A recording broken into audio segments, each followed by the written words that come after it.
नमस्कार साथियों, एक बार फिर से आप सभी का स्वागत और अभिनंदन है। देखिए, वेद तथा उपनिषद से संबंधित दर्शन शास्त्र में हम एक वीडियो पहले आपको बना चुके हैं, जिसमें हमने पहले बताया था आप लोगों को वेद की उत्पत्ति किस धातु से हुई है और वेदों के प्रकार कितने होते हैं, इस सब के बारे में बता चुके हैं। फिर एक सब था त्रयी, त्रयी से संबंधित वेद त्रयी, प्रस्थान त्रयी, त्रिवर्ग, रण त्रयी, गुण त्रयी और त्रिविध दुख, इन सब के बारे में बता चुके हैं। वेदों की विषय वस्तु के बारे में बात कर चुके हैं और बात कर चुके हैं हम जो वेद त्रयी है इससे संबंधित, तथा वेद तथा उपनिषद में जो मूलभूत अंतर है कि जैसे वेद कर्मकांडी होते हैं, उपनिषद ज्ञानकांड पर आधारित होते हैं, इन सब के बारे में पूरी व्यवस्था इनकी बता चुके हैं। वेदों के विभाग बता चुके हैं। वेदों में ऋत की अवधारणा को बता चुके हैं। जो नैतिक व्यवस्था है वो ऋत है और ऋत का देवता कौन है ये सब बता चुके हैं और ऋत से संबंधित प्रश्न पूछा जाता है।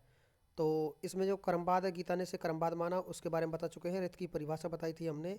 ऋत जगत अथवा ब्रह्मांड की नित्य शाश्वत अलंघनीय नैतिक व्यवस्था है जिसके द्वारा संपूर्ण ब्रह्मांड का संचालन होता है।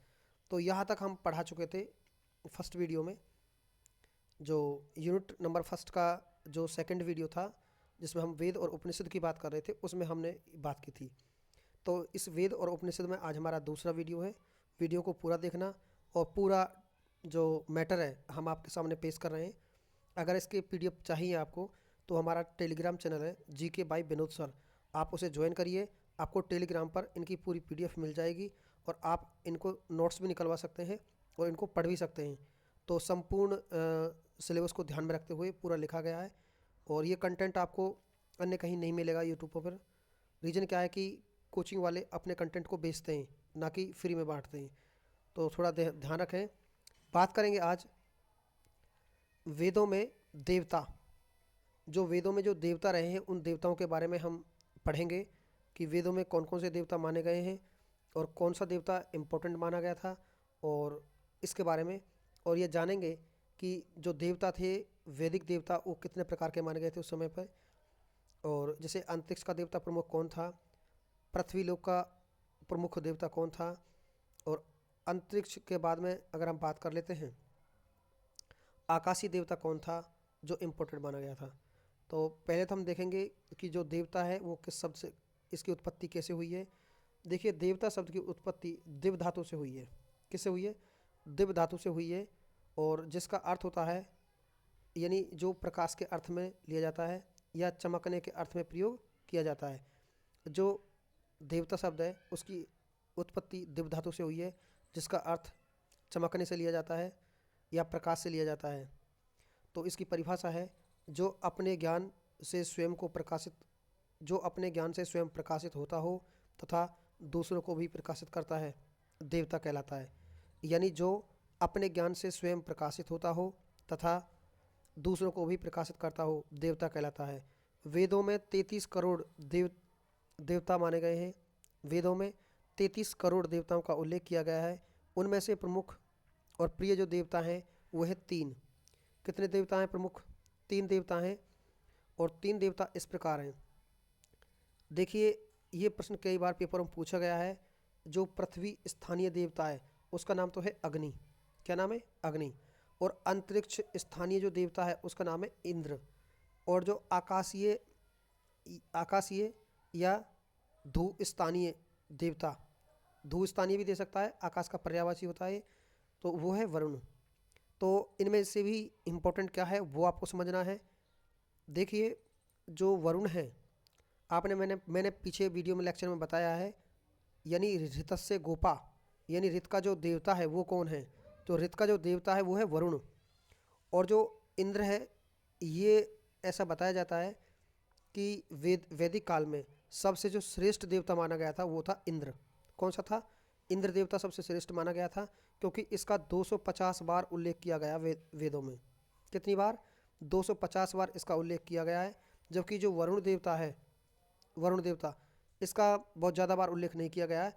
और इसके साथ में जो अग्नि जो देवता है इसका 200 बार, कितनी बार? 200 बार अग्नि जो है, इसका अग्नि देवता का जो उल्लेख है वो 200 बार किया गया है यानी वेद साहित्य में। इंद्र के बाद सबसे प्रमुख देवता अग्नि ही माना गया है और सबसे श्रेष्ठ और प्रमुख जो माना गया है वो है इंद्र देवता को। तो अब देखेंगे है कि जो देववाद है, वैदिक धर्म का विकासवाद, इसमें क्या जानेंगे हम कि जो ये प्रश्न यहाँ से 100% आपसे पूछा जाएगा। वैदिक धर्म प्रमुख रूप से 4 भागों में विकसित माना गया है। तो वैदिक धर्म जो था, इसमें जो देवताओं को मानने का जो प्रचलन था, इसे आप आज भली भांति समझ जाएंगे। तो एक था बहुदेववाद, एकाधिदेववाद, एकेश्वरवाद और एकवाद। इनका मतलब क्या है आपको ये भी समझना है। जो बहुदेववाद है इसे कहा जाता है पॉलीथिज्म। जो बहुदेववाद है उसे तो प्राकृतिकवाद यानी बहु प्रकृतिवाद या पॉलीथिज्म कहा जाता है। और कौन व्यक्ति इसे पॉलीथिज्म कहता है इसके बारे में भी विवेचना आपको मिलेगी। एकाधिदेववाद, इसको हिनोथिज्म कहा जाता है। एकेश्वरवाद, इसे मोनोथिज्म कहा जाता है।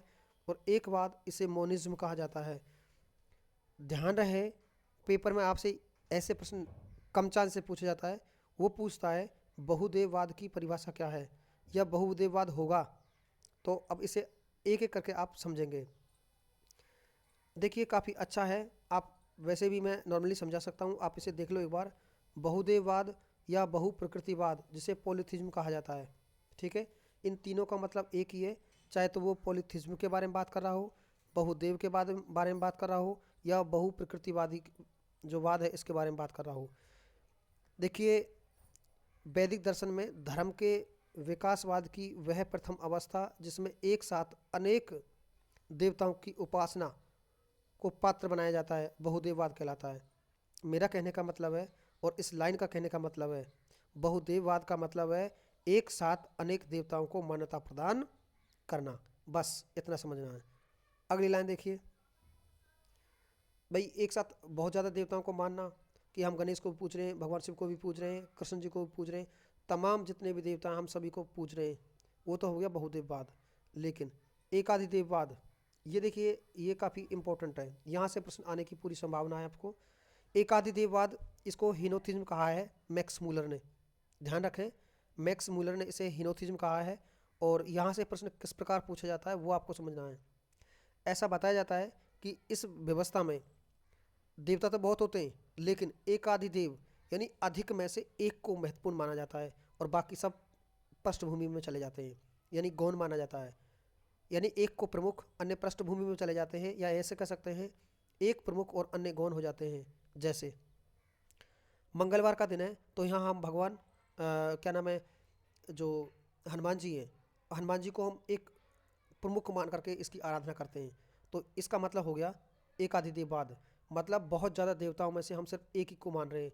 तो भगवान जो हनुमान जी हैं, हम मंगलवार के दिन उनकी पूजा कर रहे हैं, तो इसका मतलब हम एकाधिदेववाद हैं। क्लियर हो गया होगा समझ में? हाँ, यानी बहुत अधिक देवताओं में से एक देवता को सर्वोपरि मानना और उसकी आराधना करना समय विशेष पर, वो एकाधिदेववाद कहलाता है। बहुत अच्छा प्रश्न यहाँ से ऐसा हो सकता है कि एकाधिदेववाद को हिनोथिज्म किसने कहा था? तो वो कहा था मैक्स मूलर ने। मैक्स मूलर, ये प्रश्न कई बार पूछा गया है। जो मैक्स मूलर हैं उन्होंने इसे क्या कहा है? हिनोथिज्म कहा है। लेकिन एक और व्यक्ति हुए हैं और जिनका नाम है, अभी मैं आपको बताने वाला था थोड़ी देर पहले भी ये बात। तो एक व्यक्ति है और जिसका नाम है मैक्सिलैंड, यानी ब्लूमफील्ड। मैं लिख देता हूँ एक बार आपको, क्या नाम है देखिए, ब्लूमफील्ड।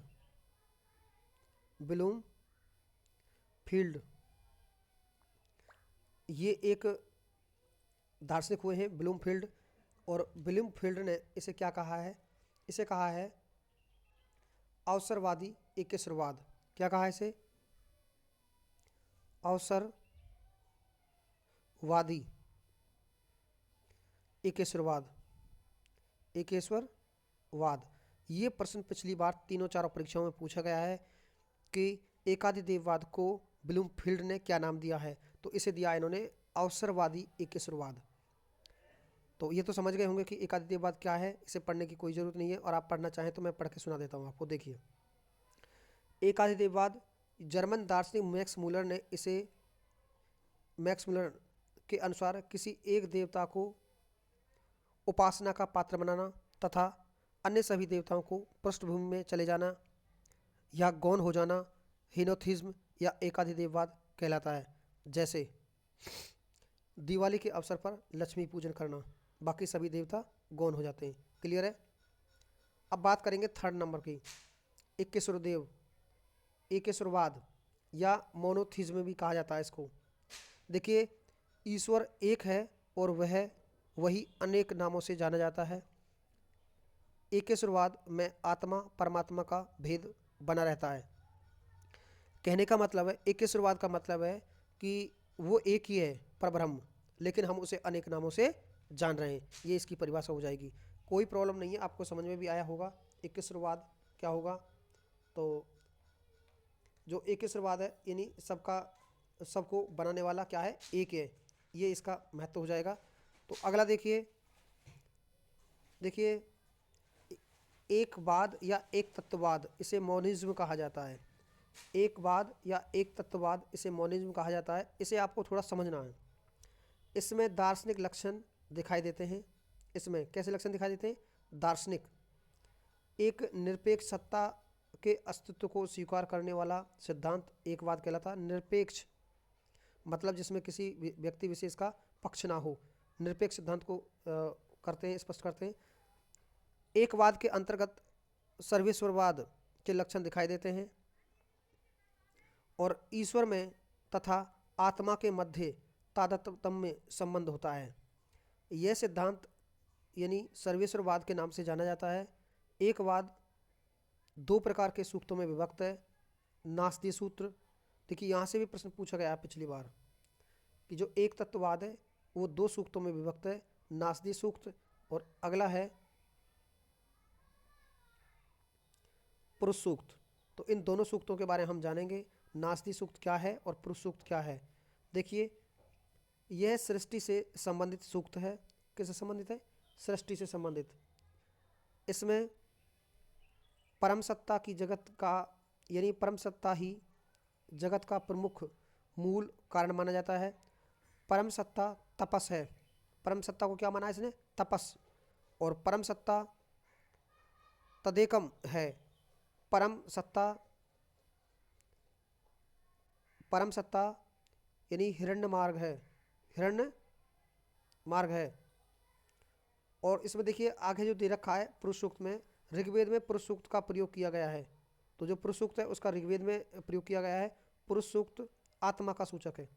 तो ये भी कई बार प्रश्न पूछा गया है, पुरुष सूक्त माना गया है आत्मा का सूचक। तो जैसे उसके 4 पैर माने गए हैं, 3 पैर स्वर्गलोक में तथा 1 पैर पृथ्वी लोक में पाया जाता है। परम सत्ता जगत से रहकर भी जगत से परे है। वह जगत का निमित्त कारण है और वही जगत का उत्पादन कारण है।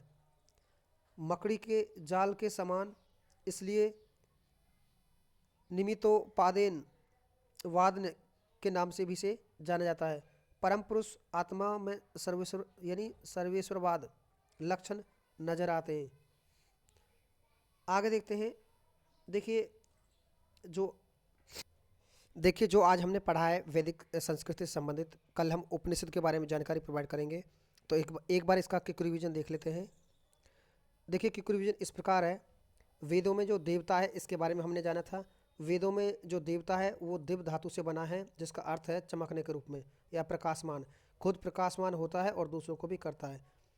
तो यानी वैदिक व्यवस्था में 3 प्रकार के मुख्य देवता माने गए थे। उन तीनों देवताओं को हमने इस प्रकार दिखाया था, यानी पृथ्वी स्थानीय देवता, अंतरिक्ष स्थानीय देवता, आकाश या धू स्थानीय देवता।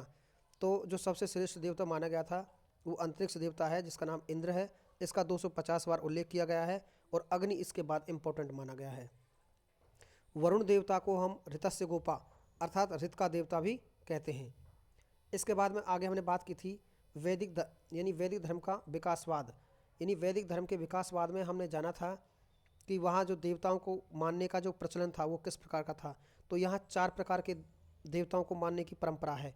तो वहाँ पे हम सबसे पहले बहुदेववाद को मानते थे, फिर एकाधिदेववाद को मानने लग गए, फिर एक के शुरुआत में विलीव हो गया हमारा, फिर एकवाद। तो बहुदेववाद का मतलब मैंने आपको बताया था, जिसे पॉलीथीज्म कहा है। एकाधिदेववाद को हीनोथीज्म कहा गया है। एकेश्वरवाद को मोनोथीज्म कहा गया है। और एकवाद को मोनोइज्म कहा गया है।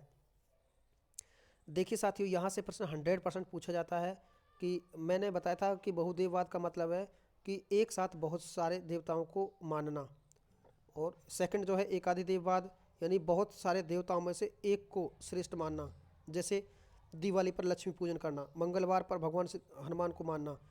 एकेश्वरवाद का मतलब है सिर्फ अल्लाह, ईश्वर, भगवान सब एक है, उसे अनेक नाम से जाना जाता है, ये एकेश्वरवाद हो जाएगा। ठीक है। आपको पता भी होगा ब्रह्म समाज की स्थापना राजा राम मोहन राय द्वारा 1828 में वो एकेश्वरवाद पर की गई थी कि ईश्वर एक है। क्लियर है। एक वाद है जो मोनिज्म है, इस सब के बारे में हमने अभी आपको बताया था। एक चीज़ और जानी थी हमने, ये चीज़ थोड़ा सा फिर से देख लीजिए। जो इसमें एक और जो लास्ट वाला तो मैंने बताया था, जो मोनिज्म है, मोनिज्म को 2 सूक्तों में बांटा गया है, नास्ति सूक्त और पुरुष सूक्त में। इसके बाद में हम बात करेंगे कल उपनिषद के बारे में कि उपनिषद क्या है और उपनिषद की अवधारणा क्या है, और इसके लिए कल एक वीडियो होगा आपके लिए। तो आज के लिए इतना ही, और ध्यान रखें इस वीडियो को पूरा होने के बाद में इससे संबंधित वेद और उपनिषद से संबंधित एक ही वीडियो में आपको 70 क्वेश्चनों की एक प्रश्नमाला हम देने वाले हैं। वो प्रश्न आप इसी में से प्रश्न बन के आएंगे, बाहर से नहीं आएंगे। फिर आप जज करना कि हमने जो पढ़ा है वो हमारा कितना कारगर साबित हुआ है। तो थैंक यू साथियों, धन्यवाद।